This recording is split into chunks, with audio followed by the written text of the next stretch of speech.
మంత్రి తుమ్మల నాగేశ్వరరావు పెద్దపల్లిలో మహిళా సంఘాలకు వడ్డీ లేని రుణాల చెక్కులు, ప్రమాద బీమా చెక్కులను పంపిణీ చేశారు. మహిళా సంఘాల ద్వారా సోలార్ విద్యుత్ ప్లాంట్, అద్దె బస్సులు, పెట్రోల్ పంపులు, ధాన్యం కొనుగోళ్లు, రైస్ మిల్లులు వంటి అనేక వ్యాపారాలను ఏర్పాటు చేస్తున్నామని మంత్రి తుమ్మల తెలిపారు. మొత్తం 3 కోట్ల రూపాయల చెక్కులు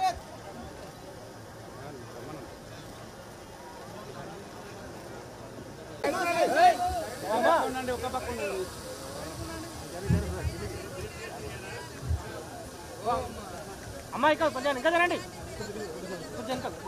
రైట్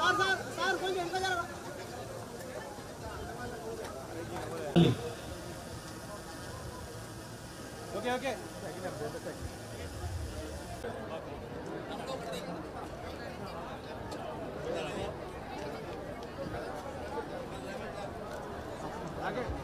అన్నా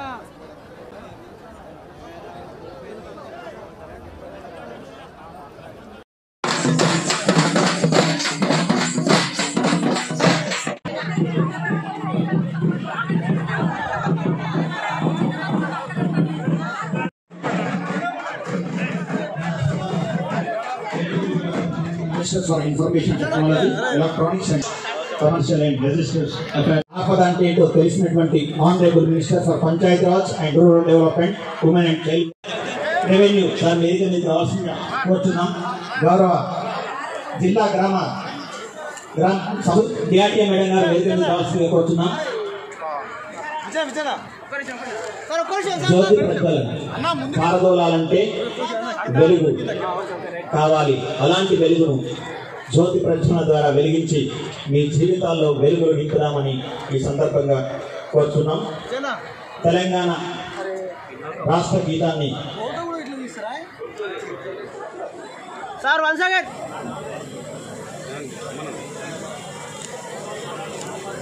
చెక్కులు కూడా ఉన్నాయి.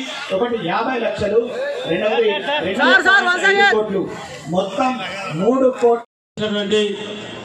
సోదరి రాష్ట్ర పంచాయత్ శాఖ మంత్రులు, మీ అందరి అభిమాన నాయకురాలు సీతక్క గారికి, జిల్లా ఉమ్మడి కరీంనగర్ జిల్లా ఇన్ఛార్జ్ మంత్రి సోదరులు పెద్దలు గౌరవనీయులు తుమ్మల నాగేశ్వరరావు గారికి,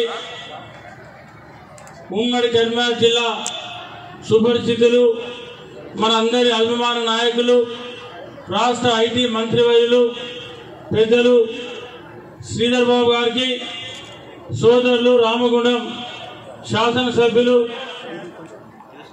మక్కాన్ సింగ్ గారికి, ఇచ్చేసినటువంటి మా అమ్మలకు, అక్కలకు, చెల్లెలకు, పాత్రికేయ మిత్రులకు అందరికీ శిరస్సు వంచి నమస్సుమాంజలి తెలియజేస్తా ఉన్నా.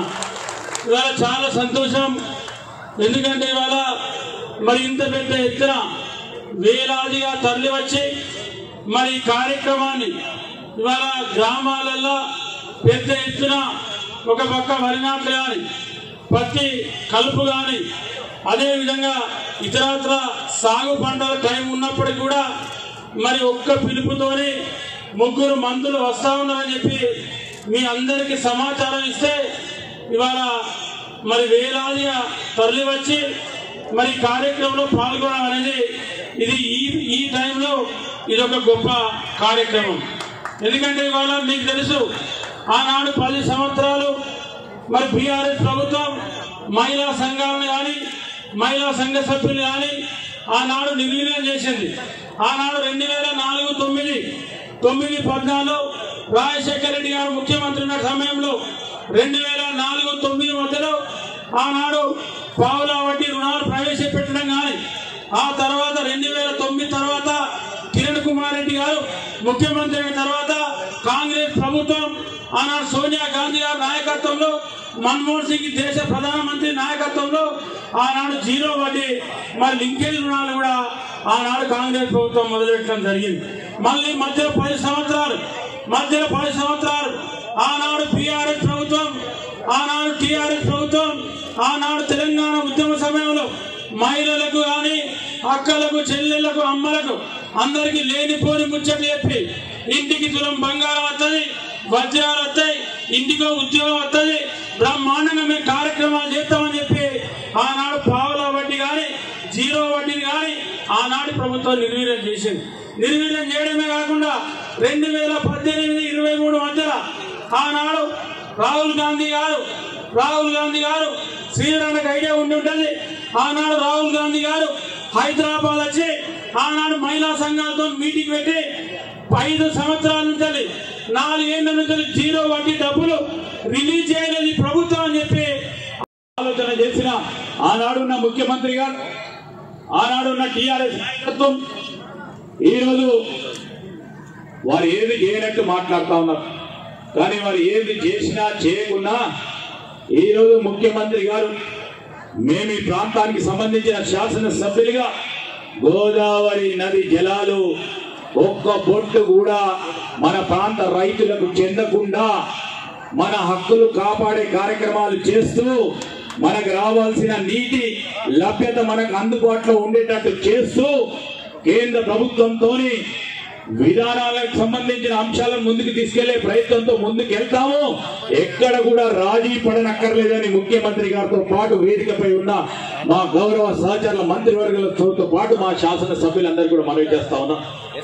బంకచర్లకు సంబంధించి ఈరోజు ఎట్టి పరిస్థితుల్లో దాన్ని ఒప్పుకునేది లేదు. మనకు నీటికి సంబంధించి, నీటి అంశాలకు సంబంధించి, గోదావరి నది జలాలకు సంబంధించి ఈ రోజు మన వాటా ఏ విధంగా ఉండాలో అంతవరకు వాటాని తప్పకుండా తీసుకుంటాం. ఈ ప్రాంతానికి సంబంధించిన నీరు ఇక్కడ అందిన తర్వాత మరి ఇతర ప్రాంతాలకు పోవటమో లేదో కేంద్ర ప్రభుత్వం నిర్ణయం. ఈ రోజు మనం వారు చేసినట్టు కాళేశ్వరం ప్రాజెక్ట్ ఏమో ఇక్కడ కడతారు, ఇతర ప్రాంతాలకు పోవడానికి మాకేమి ఇబ్బంది లేదు. పనిచేసే మనిషి ఎవరైనా సరే శాసనసభ్యుడు నియోజకవర్గంలో ఉండేవాడు ఎవడు అంటే మా విజయరమణ అని చెప్పి కూడా మీకు ఈ సందర్భంగా మనం చేస్తున్నాం. నేను ఎప్పుడు అడిగినా ఎక్కడంటే పెద్దపల్లి అంటాడు. మా వాళ్ళు మిగతా వాళ్ళు అందరూ హైదరాబాద్ లో ఉన్నా మీ ఎమ్మెల్యే మట్టుకు మీ దగ్గరే ఉంటాడు. కాబట్టి కష్టం వచ్చినా, నష్టం వచ్చినా, ఆపద వచ్చినా మా ఎమ్మెల్యే గారిని పట్టుకోండి. ఆయన అడిగిన పనల్లా ఈ పెద్దపల్లికి చేసే బాధ్యత మా శ్రీధర్ బాబు గారిని, మాది అని చెప్పి కూడా మీకు ఈ సందర్భంగా మనం చేస్తున్నాం. కాబట్టి కరీంనగర్ ఉమ్మడి జిల్లా విజయవంతంగా, దిగ్విజయంగా అన్ని రంగాల్లో ముందుకు పోవడం కోసం రేపు రాబోయే రోజుల్లో రేవంత్ రెడ్డి గారిని ఆశీర్వదించాలి. మళ్ళీ ప్రజారంజకమైన పాలన ఇచ్చేటటువంటి కాంగ్రెస్ ప్రభుత్వాన్ని ఆశీర్వదించాలి. తద్వారా మీ జీవితాలు బాగు చేసుకోండి. మాకు అమ్మడి దిమ్మడి మాటలు చెప్పో, లేకపోతే మాయ మాటలు చెప్పో మిమ్మల్ని మోసం చేయాల్సినటువంటి గతి మాకెవరికి లేదు అని చెప్పి కూడా మీకు ఈ సందర్భంగా మనం చేస్తున్నాం. ఏదన్నా ఒకటి చేయలేకపోతే అక్కడ నేను చేయలేను, ముందుకు చేస్తా, ఆ ముందుకు చేస్తా అని చెప్తాం. కానీ మిమ్మల్ని మోసం చేసేటటువంటి బ్రతుకు ఈ కాంగ్రెస్ పార్టీకి రాదు అని చెప్పి కూడా మీకు ఈ సందర్భంగా మనం చేస్తున్నాం. కాబట్టి అందరూ ఆలోచన చేయండి. ప్రభుత్వం యొక్క బాధ్యత, ప్రభుత్వం యొక్క ఇబ్బందులు, ప్రభుత్వం యొక్క కష్టాలు, ముఖ్యమంత్రి మంత్రివర్గం చేసే కార్యక్రమాల్ని మీరు ఆకలింపు చేసుకోండి. దానికి తగ్గట్టుగా ఎవరు ఎన్ని మాయ మాటలు చెప్పినా, ఎన్ని బోటుకప్ మాటలు చెప్పినా, ఎన్ని అబద్ధాలు చెప్పినా అవన్నీ మీరు చూశారు, కళ్ళారా చూశారు, చెవులారా విన్నారు, అనుభవించారు. కాబట్టి దయచేసి నిజాయితీగా, నిర్భీతిగా పాలించేటటువంటి రేవంత్ గారి కాంగ్రెస్ పాలనని మీరు ఆశీర్వదించాలని చెప్పి మిమ్మల్ని ప్రార్థిస్తూ మీ దగ్గర సెలవు తీసుకుంటున్నా. జై తెలంగాణ, జై హింద్. మరి ముఖ్యమంత్రి గారి యొక్క కళ ఏంటిదంటే ప్రతి మహిళ ఇందిరమ్మలాగా శక్తివంతంగా, మానసికమైనటువంటి శక్తి అట్లా ఉండాలి, ఆర్థికంగా కోటీశ్వరులుగా ఉండాలి. అప్పుడే ప్రతి మహిళ సంతోషంగా, ధైర్యంగా ముందుకు పోగలుగుతుంది. అందుకనే సీఎం రేవంత్ రెడ్డి గారి యొక్క కళ 1 కోటి మంది మహిళలను కోటీశ్వరులను చేయాలని మరి కంకణం కట్టుకొని ఈ రోజు యొక్క పరిపాలన చేయడం జరుగుతూ ఉంది. కేవలం మాటలు కాదు, మన ప్రభుత్వం వచ్చినటువంటి 48 గంటల్లోనే మహిళలకు ఆర్థికంగా భారం పడకూడదంటే మరి కనీసం వాళ్ళు అమ్మగారి ఇళ్లకు, వాళ్ళకు నచ్చిన గుడికి, నచ్చిన ప్రదేశం పోవాలంటే వాళ్ళ మీద భారం పడకూడదు. వాళ్ళ కోరికలు, మొక్కులు, బిడ్డల దగ్గరికి, కొడుకుల దగ్గరికి, హాస్టళ్లకు వెళ్ళాలంటే అని ఉచిత బస్సు ప్రయాణం పెట్టడం జరిగింది.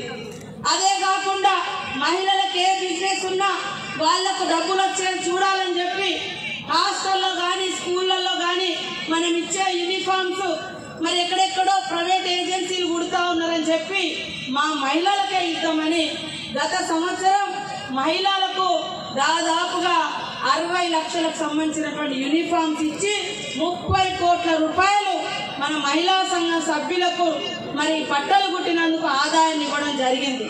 అదేవిధంగా పాఠశాలలు గతంలో ఐకేపీ సెంటర్ ఇందిరా క్రాంతి పథకం కింద పాడి కొనుగోలు కూడా మన గవర్నమెంటే వైఎస్ఆర్ గారు ఉన్నప్పుడు మొదలు పెట్టారు. మధ్యలో అది అంతగా సక్సెస్ కాలే. ఈసారి ప్రతి జిల్లాలో అత్యధికంగా మరి ధాన్యం కొనుగోలు సెంటర్స్ కూడా మన మహిళా సంఘాలకు ఇవ్వడం జరిగింది. జిల్లా హెడ్ క్వార్టర్లో ఇప్పుడే పెద్దపల్లి